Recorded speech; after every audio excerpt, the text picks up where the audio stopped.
ये बात कही जा रही थी कि वो बीमार हैं, लेकिन अब ये कहा जा रहा है कि वो मानसिक तौर पर बीमार है, क्योंकि इस तरह की जो हरकतें हैं वो एक नॉर्मल इंसान नहीं कर सकता और तमाम जगह वो वीडियो वायरल भी हो रहा है। अब यहाँ से बड़ा सवाल ये बन जाता है कि क्या बीजेपी अब नीतीश कुमार से आगे बढ़कर कोई राह देखती हुई नजर आ रही है? क्योंकि यहाँ पर अगर आप देखें तो निशांत कुमार ने जिस तरह से अपने पिता का नाम जबरदस्त तरीके से आगे रखा कि भाई मेरे पिता को अब अभी ही मुख्यमंत्री के पद के लिए आप ऐलान कर दीजिए कि वही मुख्यमंत्री करती है, तो फिर बीजेपी पर सवाल उठेंगे कि क्या आप राष्ट्रगान के अपमान का समर्थन कर रहे हैं। हाल ही में जिस तरीके से गृह मंत्री अमित शाह ने अंबेडकर को लेकर जो विवादित बयान दिया था, उसके बाद से देखा गया हमारे साथ आए, रोजगार को लेकर के हम विचार करेंगे, बिहार को आगे ले जाएंगे। लेकिन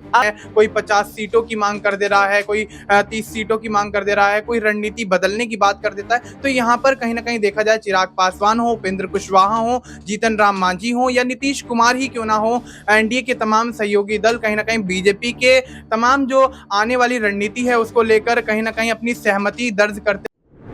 बिहार में विधानसभा चुनाव से पहले क्या भारतीय जनता पार्टी ने नीतीश कुमार का साथ छोड़ दिया है?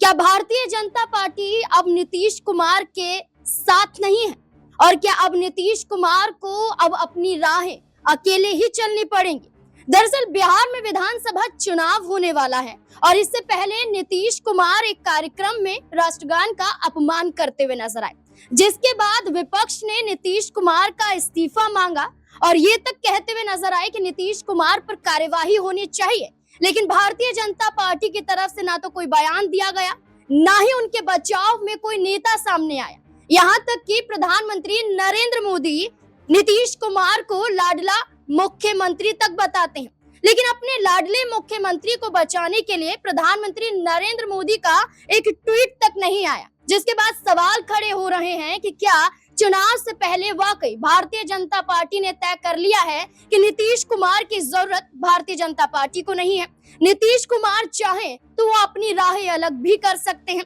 नीतीश कुमार का एक बड़ा कदम भारतीय जनता पार्टी को नुकसान पहुंचा सकता है। ऐसे में नीतीश कुमार का साथ छोड़ना ही बेहतर होगा। अब देखना होगा कि बिहार की राजनीति में एक अपमान और नीतीश कुमार की चुप्पी और तीसरी तरफ भारतीय जनता पार्टी का सहयोग ना करना, क्या यही दर्शाता है कि चुनाव से पहले एनडीए गठबंधन टूट जाएगा? तमाम और कई सवाल जुड़ जाते हैं। न्यूज रूम में मौजूद हैं, सवालों के जवाब लेंगे। मेरे साथ अमन सर मौजूद हैं।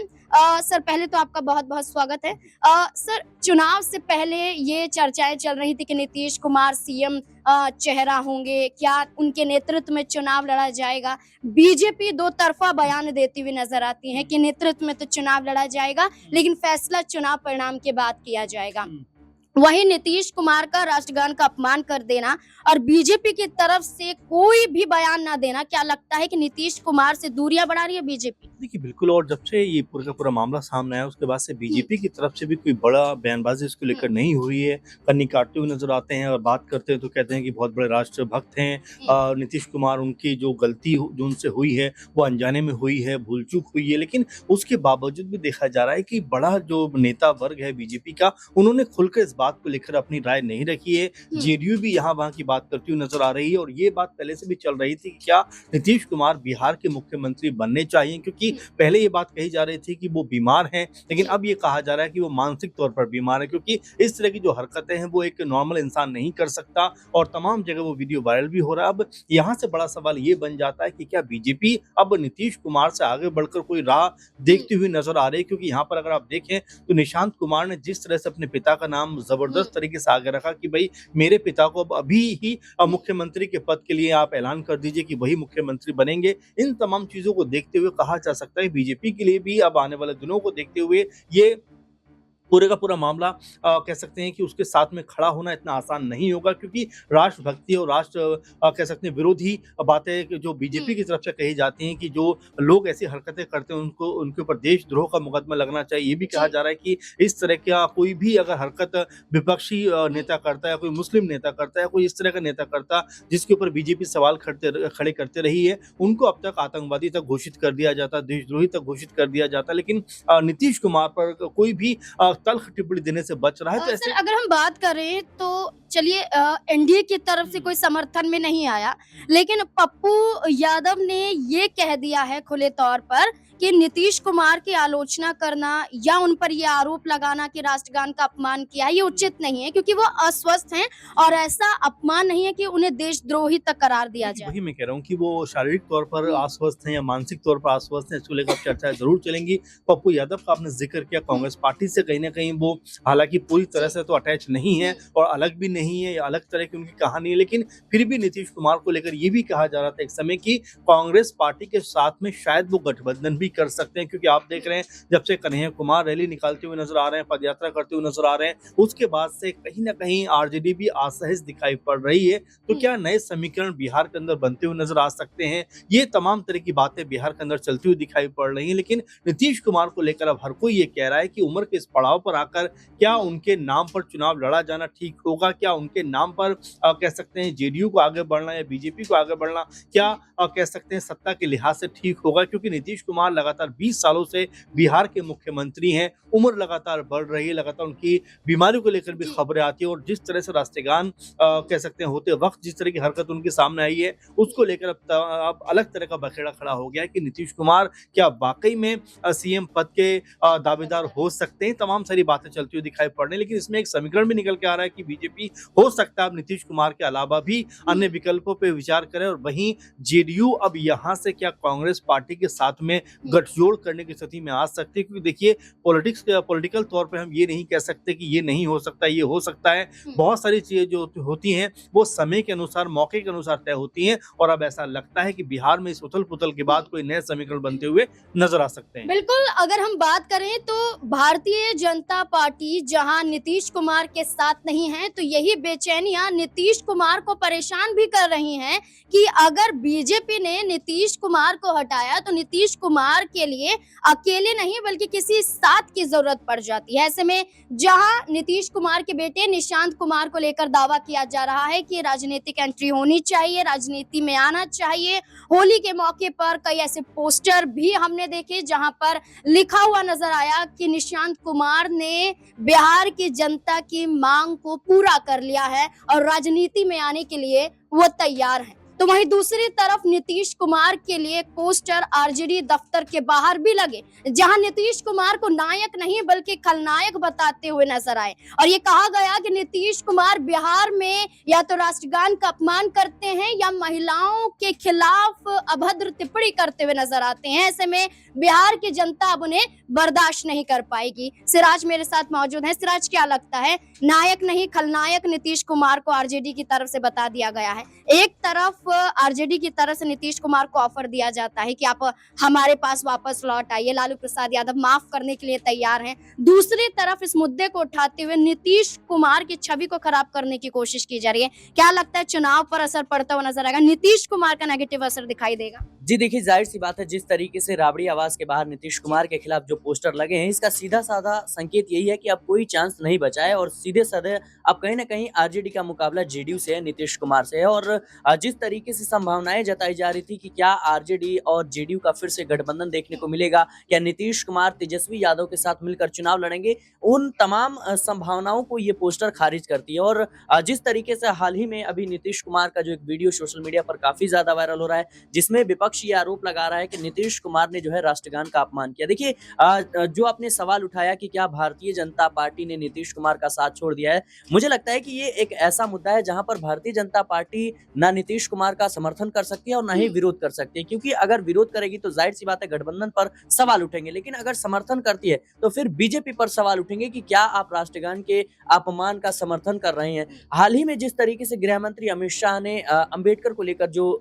विवादित बयान दिया था, उसके बाद से देखा गया कि सभी ने जो विपक्ष के नेता हैं वो लगातार इस पर बयानबाजी करते हुए नजर आए। एनडीए के सहयोगी दल के नेता भी लगातार बयानबाजी करते हुए नजर आए,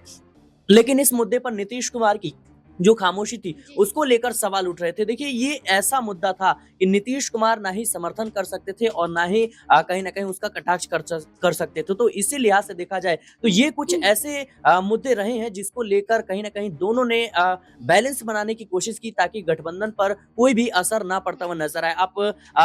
आपने देखा किस तरीके से जब आरजेडी और जेडीयू का गठबंधन था, उस वक्त नीतीश कुमार ने महिलाओं को लेकर के कुछ अभद्र टिप्पणियां की थी विधान सभा में। उस वक्त भी लगातार लगातार कहीं न कहीं उनकी आलोचना भारतीय जनता पार्टी करती हुई नजर आई थी। लेकिन अब ये मौका है कि नीतीश कुमार के साथ भारतीय जनता पार्टी है, इस लिहाज से मुझे लगता है कि बीजेपी जो है कहीं न कहीं शांत नजर आ रही है। देखिए बिल्कुल अगर हम बात करें तो जहां पोस्टर नायक के नहीं बल्कि खलनायक के लग जाते हैं नीतीश कुमार को लेकर, तो वहीं दूसरी तरफ नीतीश कुमार के बजाय उनके बेटे निशांत कुमार की तारीफ बखूबी की जा रही है। बीजेपी की तरफ से निशांत कुमार पर सहमति नहीं, लेकिन नीतीश कुमार के बेटे निशांत कुमार को लेकर आरजेडी की तरफ से बड़े दावे किए जा रहे हैं। राबड़ी देवी खुद ये कहती हुई नजर आई कि नीतीश कुमार अस्वस्थ हैं, तो अब निशांत कुमार को राजनीति में आ ही जाना चाहिए और सीएम कुर्सी उन्हें ही दे देनी चाहिए। ऐसे में बड़ा बयान ये माना जा रहा है। दिनेश मेरे साथ मौजूद है, जानने की कोशिश करेंगे।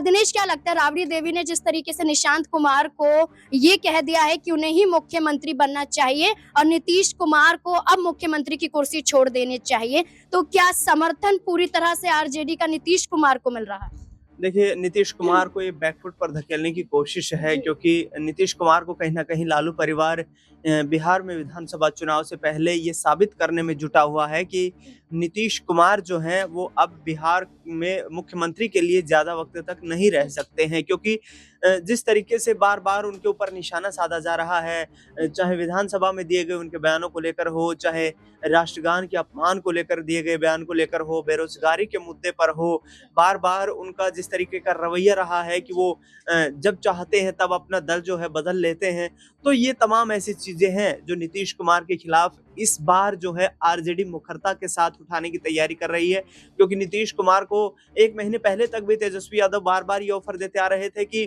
यदि चाचा हमारे साथ आए, रोजगार को लेकर के हम विचार करेंगे, बिहार को आगे ले जाएंगे। लेकिन अब जो है एग्रेसिव तरीके से तेजस्वी यादव नीतीश कुमार के खिलाफ खुलकर पॉलिटिक्स कर रहे हैं और उसी आधार पर उनकी कोशिशें लगातार ये है कि जितना अधिक नीतीश कुमार के खिलाफ माहौल बनाया जाएगा बिहार में, उतना आरजेडी को फायदा होगा। क्योंकि लगातार जिस तरीके से अपने कार्यकाल का जो गुणगान करते हुए तेजस्वी यादव नजर आ रहे हैं कि हमें 2 बार सरकार में रहने का मौका मिला है, एक बार 17 महीने हम सरकार में रहे, एक बार 22 महीने सरकार में रहे, और दोनों हमारे कार्यकाल के दौरान बिहार की बेहतरी के लिए कदम उठाए गए। तो मुझे ऐसा लगता है कि राबड़ी देवी ने जो निशांत कुमार को लेकर के बयान दिया, उसका साफ सीधा मतलब ये है कि यदि निशांत कुमार को चीफ मिनिस्टर घोषित कर देते हैं यहाँ पर नीतीश कुमार, तो कहीं ना कहीं उनके पार्टी के जो लोग हैं उनके कहीं ना कहीं यहाँ पर एक बड़ा झटका लगेगा, जो पिछले 40 सालों से जुटे हुए हैं। और दूसरी ओर यहाँ पर नीतीश कुमार के फेस वैल्यू पर जो वोट मिलते हैं वो कहीं ना कहीं शिफ्ट होता हुआ नजर आएगा। देखिए अगर हम बात करें तो निशांत कुमार पर सहमति जेडीयू पार्टी में भी दो तरफा नजर आती है। एक धड़ जहां निशांत कुमार का स्वागत कर रहा है, तो वहीं दूसरी तरफ देखा जाए तो निशांत कुमार के राजनीतिक एंट्री को लेकर सवाल भी खड़े किए जा रहे हैं। ऐसे में क्या बिहार में चुनाव से पहले ये फैसला लिया जा सकता है? मनीष मेरे साथ मौजूद है। मनीष, क्या लगता है कि बात करें तो ये कहा जाता है कि राजनीतिक एंट्री होनी चाहिए, जेडीयू का उत्तराधिकारी उन्हें बनाना चाहिए, चुनाव लड़ना चाहिए निशांत कुमार को। वहीं ललन सिंह हो या कोई बड़े चेहरे की बात की जाए, जेडीयू में एमएलसी की भी बात की जाए, तो वो खुद ये कहते हैं कि जो नीतीश कुमार परिवारवाद के खिलाफ नजर आते थे, अब अपने बेटे को आगे कर रहे हैं, ये उचित नहीं है। क्या लगता है कि निशांत कुमार का राजनीति में आना भी नीतीश कुमार के लिए खतरा बन सकता है? जी बिल्कुल, यहाँ पर नीतीश कुमार का स्टेटमेंट लालू प्रसाद यादव को लेकर हमेशा से यही रहा है कि वो परिवारवाद की राजनीति करते हैं। लालू प्रसाद यादव पर तमाम बड़े आरोप नीतीश कुमार अक्सर लगाते आए हैं परिवारवाद को लेकर। लेकिन अब कहीं ना कहीं जिस तरह से नीतीश कुमार के बेटे निशांत कुमार की एंट्री को लेकर चर्चाएं तेज होती हुई नजर आ रही हैं और निशांत कुमार लगातार अपने पिता नीतीश कुमार को सीएम बनाने को लेकर और तमाम चीज़ों को लेकर जिस तरह से बयानबाजी करते हुए नजर आ रहे हैं, पॉलिटिकली एक्टिव होने की कोशिश यहाँ पर करते हुए नजर आ रहे हैं। और जिस तरह से यहाँ जेडीयू के अंदर उनको शामिल करने के लिए गूंज उठती हुई नजर आ रही है, और वहीं देखा जा रहा है जेडीयू के अंदर ही कहीं ना कहीं कुछ लोग ये भी कहते हुए नजर आ रहे हैं कि निशांत कुमार की एंट्री नहीं करवानी चाहिए। तो स्थिति साफ है कि निशांत कुमार की एंट्री होना तो लाजमी है, लेकिन उसके बाद जेडीयू के अंदर किस तरह से फूट पड़ती हुई नजर आएगी, क्या जेडीयू 2 धड़ों में बढ़ती हुई नजर आएगी? और अभी हाल ही में जिस तरह से बिहार की कंडीशन देखी जा रही है कि एनडीए के तमाम जो सियासी दल हैं वो अपनी अलग अलग मांगों को लेकर यहाँ पर सियासी संग्राम को को छेड़ते हुए नजर आ रहे हैं, कोई 50 सीटों की मांग कर दे रहा है, कोई 30 सीटों की मांग कर दे रहा है, कोई रणनीति बदलने की बात कर देता है। तो यहाँ पर कहीं ना कहीं देखा जाए, चिराग पासवान हो, उपेंद्र कुशवाहा हो, जीतन राम मांझी हो या नीतीश कुमार ही क्यों ना हो, एनडीए के तमाम सहयोगी दल कहीं ना कहीं बीजेपी के तमाम जो आने वाली रणनीति है उसको लेकर कहीं ना कहीं अपनी सहमति दर्ज करते हुए नजर नहीं आ रहे हैं, जिसके चलते बिहार का विधानसभा चुनाव कहीं ना कहीं अभी से ही फंसा हुआ नजर आ रहा है। लेकिन अब देखना यही होगा कि आने वाले समय में भारतीय जनता पार्टी किस तरह से तमाम माहौल को शांत करने की कोशिश करती है, किस तरह से सहयोगियों को साथ लेकर चलने का प्रयास करती है। क्या वाकई यहाँ बिहार के अंदर भारतीय जनता पार्टी अपने सहयोगियों को एकजुट करने में कामयाब होती हुई नजर आएगी, या फिर बिहार विधानसभा चुनाव से पहले एक बड़ी फूट पड़ती हुई नजर आएगी। और रही बात जेडीयू की, जेडीयू में निशांत कुमार की एंट्री के बाद क्या कुछ होगा, ये भी एक बड़ा सवाल इस वक्त बनता हुआ नजर आ रहा है, जिसके चलते कहीं ना कहीं नीतीश कुमार के सियासी भविष्य पर अंकुश लगता हुआ एक तरह से नजर आ रहा है। अगर हम बात करें तो महाराष्ट्र में भारतीय जनता पार्टी ने एकनाथ शिंदे के चेहरे पर चुनाव लड़ने का फैसला किया था, लेकिन जैसे ही परिणाम सामने आए तो एकनाथ शिंदे को ये कह दिया गया था कि हमने पहले से ही कहा था कि जिस पार्टी की सीटें अधिक होंगी, जो विधानसभा चुनाव में अधिकतम सीटें जीतेगा, उसकी ही पार्टी का मुख्यमंत्री तय होगा। और बीजेपी देवेंद्र फडणवीस को आगे कर देती है और मुख्यमंत्री देवेंद्र फडणवीस बन जाते हैं। और यही रणनीति बिहार में भी लागू करने की कोशिश पूरी तरह से बीजेपी कर रही है। लेकिन नीतीश कुमार इस बात से भली भांति जानते हैं कि अगर बीजेपी ने ये खेल खेला तो उनके हाथ से मुख्यमंत्री पद ही नहीं बल्कि बिहार की सत्ता भी जा सकती है। अब देखना होगा कि तमाम समीकरणों के बीच में नीतीश कुमार क्या फैसला लेते हुए नजर आ सकते हैं। इस पूरे मुद्दे को लेकर आपको क्या लगता है, अपनी राय कमेंट सेक्शन में जरूर दें। देखते रहे SPN9 न्यूज। धन्यवाद।